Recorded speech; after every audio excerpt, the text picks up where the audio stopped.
हमारा ये ग्रह जिस पर हम रहते हैं, क्या आपको पता है कि ये ग्रह कितने सालों के बाद ऐसा बना है जिस पर हम जीवन जी सकें?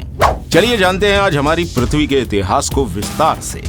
हमारी पृथ्वी का वातावरण कभी भी एक समान नहीं रहा है, क्योंकि एक समय ऐसा भी था जब हमारी पृथ्वी 8500 डिग्री फ़ारेनहाइट के टेम्परेचर से तप रही थी, और इसके अलावा एक समय ऐसा भी था जब हमारी पृथ्वी पूरी तरह बर्फ से ढकी हुई थी। जी हाँ, ये दोनों ही बातें सच है।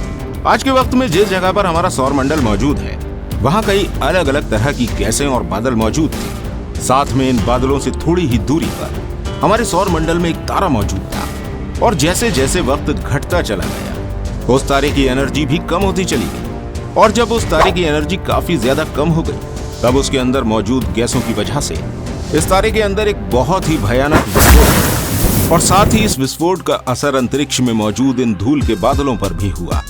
ये धूल के बादल एक दूसरे से टकराने लगे, और इसी वजह से ये धूल के कण आपस में मिलकर बड़े बड़े उल्कापिंडों में बदल गए।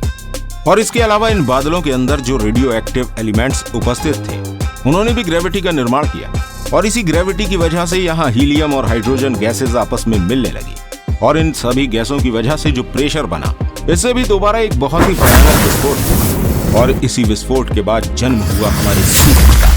और हमारे अंतरिक्ष में जो एस्टेरॉइड मौजूद थे, उनका वजन ज्यादा होने की वजह से वो सूरज की तरफ अट्रैक्ट होने लगे, और साथ ही सूरज के चक्कर लगाने लगे, जिसे हम परिक्रमा करना कहते हैं।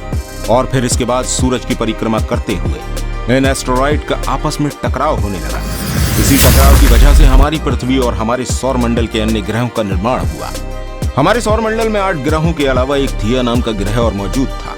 ये ग्रह पृथ्वी और मार्स के बीच में था। ये ग्रह भी बाकी ग्रहों की तरह सूर्य की परिक्रमा किया करता था। हमारी पृथ्वी के अंदर उस समय भी ग्रेविटी मौजूद थी, जिसके कारण से काफी सारे एस्टेरॉइड हमारी पृथ्वी की परिक्रमा करने लगे, और इसी परिक्रमा की वजह से ये एस्टेरॉइड कई करोड़ों सालों तक हमारी पृथ्वी के ऊपर जाकर गिरते रहे। और ऐसा ही कुछ हमारे पड़ोसी ग्रहों के साथ भी हो रहा था, और फिर धीरे धीरे करके थिया ग्रह हमारी पृथ्वी के करीब आता चला गया। और एक समय ऐसा भी आया जब ये ग्रह आकर हमारी पृथ्वी से टकरा गया। इस टकराव की वजह से भी एक बहुत ही भयानक विस्फोट हुआ, और इस टकराव के बाद हमारी पृथ्वी के कई सारे हिस्से अंतरिक्ष की अलग अलग जगहों में फैल चुके थे, और ये हिस्से भी हमारी पृथ्वी की परिक्रमा करने लगे। इस परिक्रमा के दौरान इन हिस्सों में भी टकराव शुरू हो गया, और इस टकराव के बाद पृथ्वी के ही हिस्सों से हमारे चांद का निर्माण हुआ। उस समय पर हमारी पृथ्वी के ऊपर सिर्फ एक ही समुद्र मौजूद था, और ये समुद्र पानी का नहीं बल्कि लावा का था, और इसका टेम्परेचर तकरीबन 1900 डिग्री सेल्सियस था। साथ ही हमारी पृथ्वी पर मौजूद सभी चीजें भी इसी टेम्परेचर पर उबल रही थीं। और फिर समय के साथ साथ हमारी पृथ्वी का टेम्परेचर धीरे धीरे डाउन हो रहा था। हमारी पृथ्वी का टेम्परेचर डाउन होने की वजह से हमारी पृथ्वी पर जो भारी पदार्थ रेडियो एक्टिव एलिमेंट्स मौजूद थे, वो हमारी पृथ्वी के कोर में जाकर इकट्ठे होने लगे, और वो एलिमेंट जो हल्के थे, वो सभी पृथ्वी की सतह के ऊपर आ गए। इस समय अभी भी हमारी पृथ्वी के ऊपर उल्कापिंडों की बारिश हो रही थी। उन उल्कापिंडों के अंदर नमक, मिनरल और पानी मौजूद था, जो इन उल्कापिंडों के जरिए हमारी पृथ्वी पर आ रहा था। और जब इन उल्कापिंडों की बरसात काफी वर्षों तक होती रही, तो इनसे निकलने वाले पानी की वजह से हमारी पृथ्वी की सतह धीरे धीरे करके पानी से ढकना शुरू हो गई। इस वक्त हमारी पृथ्वी पर कई सारी ज्वालामुखी भी मौजूद थी, और इसी समय पर पृथ्वी की सतह पर मौजूद पानी के अंदर सूक्ष्म जीवों का निर्माण होने लगा। हमारी पृथ्वी ऊपर से तो पानी से ढक चुकी थी, लेकिन हमारी पृथ्वी की कोर में कई सारे रेडियो एक्टिव पदार्थ जमा हो चुके थे, जिसकी वजह से हमारी पृथ्वी का कोर काफी ज्यादा गर्म था, और पृथ्वी की ऊपरी सतह का टेम्परेचर ठंडा होने की वजह से पृथ्वी के कोर की गर्मी बाहर नहीं निकल पा रही थी, और इस गर्मी को बाहर निकालने के लिए ज्वालामुखियों का निर्माण हुआ। इन ज्वालामुखियों के जरिए ही हमारी पृथ्वी के कोर की गर्मी लावा के रूप में बाहर निकल रही थी। ये ज्वालामुखियां हमारी पृथ्वी के ऊपर कई लाखों सालों तक फटती रहे, और फिर लगभग आज से 300 करोड़ साल पहले हमारी पृथ्वी का वातावरण थोड़ा सा नॉर्मल होने लगा। साथ ही में पृथ्वी पर फटने वाली ज्वालामुखी भी कम हो चुके थे, और इस वक्त पृथ्वी का एक दिन सिर्फ 12 घंटे का ही हुआ करता था। अब जैसे जैसे समय बीतता गया, पानी के जरिए समुद्र का निर्माण हुआ, और इस समुद्र में रहने वाले सूक्ष्म जीव भी विकसित होने लगे, और ये जीव जीने के लिए पानी के अंदर ही रहा करते थे, और पानी के अंदर से ही मिनरल्स और खनिज पदार्थ लिया करते थे। साथ ही में सूरज की रोशनी का यूज भी किया करते थे। ये जीव अपने मल के रूप में ऑक्सीजन को बाहर निकाला करते थे, और इन्हीं सूक्ष्म जीवों की वजह से हमारे एनवायरनमेंट में ऑक्सीजन का रेशियो बढ़ रहा था। अब पृथ्वी पर ज्वालामुखियां फटना भी काफी हद तक बंद हो चुकी थी और जैसे जैसे हमारे एनवायरनमेंट में ऑक्सीजन की मात्रा बढ़ी, वैसे वैसे हमारे वायुमंडल का निर्माण होता गया। लेकिन एक समय ऐसा भी आया जब पृथ्वी पर ऑक्सीजन की मात्रा काफी ज्यादा हो गई और फिर ये सूक्ष्म जीव इस ऑक्सीजन की वजह से मरना शुरू हो गए। इस समय पृथ्वी का टेम्परेचर तो बहुत कम हो चुका था। साथ ही में हमारी पृथ्वी के ऊपर ऑक्सीजन भी काफी मात्रा में इकट्ठी हो चुकी थी। इसके बाद हमारी पृथ्वी पर उपस्थित आयरन के तत्व पानी में उपस्थित ऑक्सीजन से रिएक्शन करने लगे। इस रिएक्शन से आयरन ऑक्साइड का निर्माण होने लगा और धीरे धीरे करके इस आयरन ऑक्साइड की वजह से हमारी पृथ्वी मार्स की तरह बिल्कुल लाल हो चुकी थी और फिर धीरे धीरे करके पृथ्वी के अंदर मौजूद टेक्टोनिक प्लेट्स में दरार आने लगी।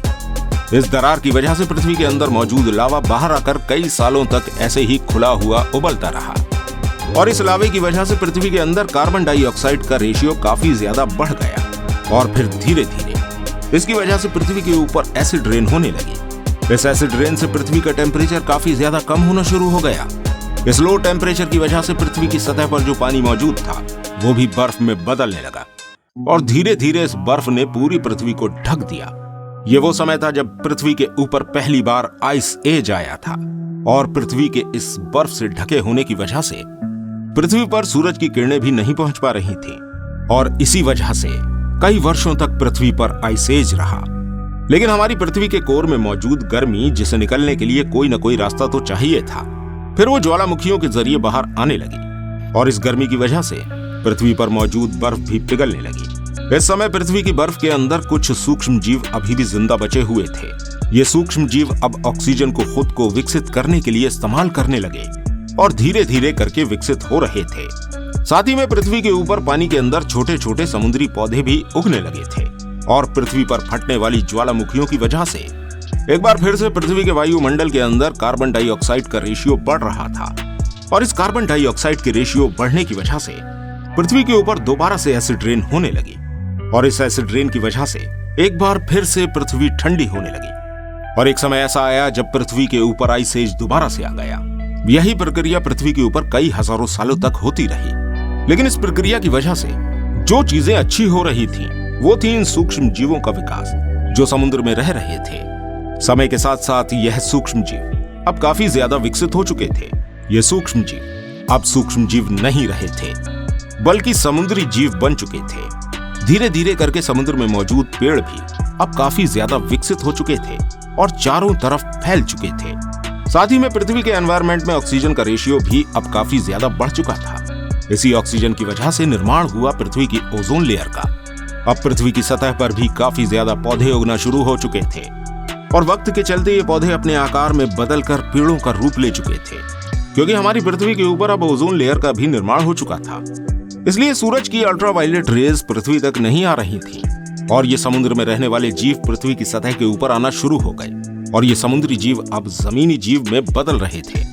इस वक्त पृथ्वी की ज्यादातर सभी जमीन एक जगह इकट्ठी हो चुकी थी जिसे हम पैंजिया महाद्वीप के नाम से जानते हैं। इस वक्त पृथ्वी का वातावरण काफी ज्यादा नॉर्मल हो चुका था और अब दिन भी 21 से 23 घंटे का होने लगा था। धीरे धीरे करके ये जमीनी जीव डायनासोर में बदलने लगे और ये डायनासोर अब छोटे जीवों का शिकार किया करते थे। इसी वजह से ये काफी ज्यादा ताकतवर और विकसित हो चुके थे। अब पृथ्वी के ऊपर डायनासोर का राज था। पृथ्वी के ऊपर डायनासोर का राज 2 से 3 करोड़ सालों तक रहा। ये डायनासोर जमीन, समुद्र और आसमान चारों तरफ फैले हुए थे और फिर इसके बाद वो घटना हुई जिसकी वजह से हम मानव विकसित होने वाले थे। आज से लगभग 650 करोड़ साल पहले जब पृथ्वी की तरफ एक उल्का पिंड तेजी से आ रहा था जिसका वजन 4.5 लाख करोड़ था और इसकी स्पीड 80,000 किलोमीटर प्रति घंटा थी। जैसे ही ये उल्का पिंड पृथ्वी की सतह के करीब आया तो उसमें पृथ्वी के वातावरण के कारण एक बहुत ही भयंकर आग लग गई और यह जलता हुआ उल्का पिंड पृथ्वी से आ टकराया। इस उल्का पिंड के टकराव से जो ऊर्जा निकली इसका अंदाजा लगाना नामुमकिन है। बस यह बात समझ लीजिए कि इस उल्का पिंड के टकराने की वजह से पृथ्वी एक बार फिर से नर्क में तब्दील हो गई। जिस जगह पर यह उल्का पिंड गिरा था उस जगह के जानवर और पेड़ पूरी तरह जलकर नष्ट हो चुके थे। साथ ही में इसके गिरने की वजह से पृथ्वी के पूरे वातावरण में धूल फैल चुकी थी और पृथ्वी पर मौजूद समुद्र में भी काफी तेज सुनामी आने लगी। चारों तरफ आग ही आग मौजूद थी और इस घटना की वजह से ही पृथ्वी पर मौजूद डायनासोरों का भी खात्मा हो गया। इस प्रलय में अगर कोई बचा तो वो थे हमारे पूर्वज, जो उस समय डायनासोर की वजह से जमीन के अंदर रहा करते थे। इस समय तक पृथ्वी का वातावरण पूरी तरह नष्ट हो चुका था। चारों तरफ धूल, धुआं और अंधेरा ही अंधेरा छा गया था। साथ ही में सूरज की किरणें भी हमारी पृथ्वी तक नहीं आ रही थी और हमारी पृथ्वी पर मौजूद धूल और गैसों की वजह से एक बार फिर से पृथ्वी के ऊपर एसिड की वर्षा होने लगी और इस वर्षा की वजह से एक बार फिर से पृथ्वी के ऊपर आइस एज आ गया। लेकिन इस बार ये आइस एज ज्यादा समय तक नहीं रहा।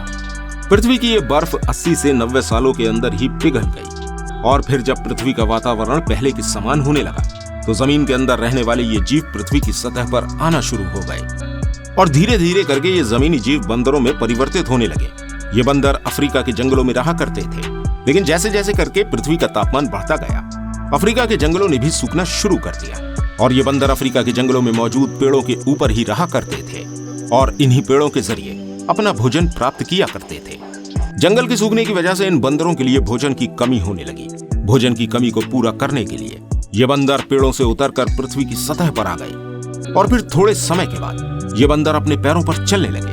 अब ये बंदर पैरों के जरिए चल के दूसरे जानवरों का शिकार करके खाने लगे और धीरे धीरे करके इन बंदरों का विकास हुआ। ये बंदर एप्स में परिवर्तित हुए और फिर धीरे धीरे करके इन एप्स का मस्तिष्क विकसित होने लगा। ये एप्स से आदिवासी बने। उसके बाद ये धीरे धीरे इंसान के रूप में परिवर्तित हुए और अब हमारा मस्तिष्क भी काफी ज्यादा विकसित हो चुका था। दोस्तों, बस इतनी लंबी प्रक्रिया के बाद हम इंसान बने। तो दोस्तों, यह था हमारी पृथ्वी के जन्म से लेकर हमारे मानव बनने तक का सफर। उम्मीद करते हैं आपको ये वीडियो अच्छी लगी होगी। अगर आपको ये वीडियो अच्छी लगी हो तो इस वीडियो को लाइक और शेयर जरूर कीजिएगा और ऐसी और अमेजिंग वीडियोस देखने के लिए हमारे इस चैनल को सब्सक्राइब करना बिल्कुल मत भूलिएगा। मिलते हैं आपसे अगली वीडियो में। धन्यवाद।